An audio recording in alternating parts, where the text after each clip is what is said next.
Mukhang nakakaramdam na si Soto na inaayawan na siya ng kanyang mga kasama. Magpapalit na ba ng liderato sa Senado? Ayon dito sa balita, sa Senado posibleng mangyari dulot ng malasakit umano ni Soto sa kaban ng gobyerno. Di wow. Umiigting ang ekspekulasyon sa Senado matapos aminin ni Senador Vicente Soto na may ilang kasamahan umanong maaaring hindi natutuwa sa kanyang pamumuno. Marami. Opo, marami namang matitinong mga senador dyan at hindi bulag-bulagan.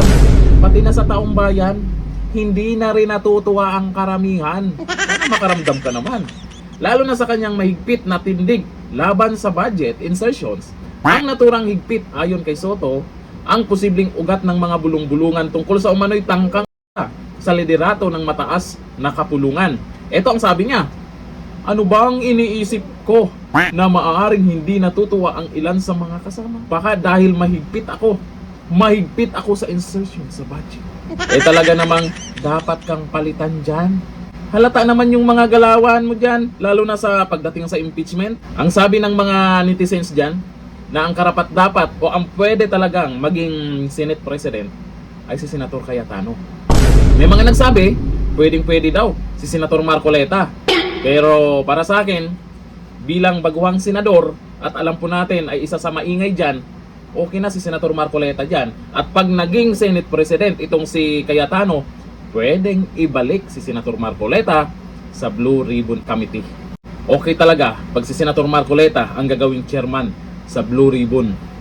Para yung mga buhaya ay talagang mabubuking dyan. Para tuloy-tuloy yung investigasyon. Lalo sa maanumalyang flood control project, huwag kalimutan, maraming buhaya na di umanong pumaldo dyan. Nag-aabang dito sa mga bulong-bulungan na biglang, malay natin, baka biglang magbago ang liderato sa Senado. Maraming excited, maraming kinabahan. Kung sino man ang ipapalit nila dyan, ay sana yung yung nasa minority. Yun yung mga senador na magagaling.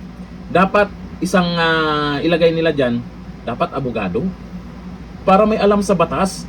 Para pag nagsalita dyan, hindi pagtatawanan. Kasi sa mga balita kasi may mga laugh react na dumadami na lalo. Yung nagre-react ng tawa. Dito kay Itbulaga. Dito sa leader ng Senado. Abangan po natin yan. Kasi si Tito Soto, mukhang kinakabahan. Dito lang, thank you. Bye-bye.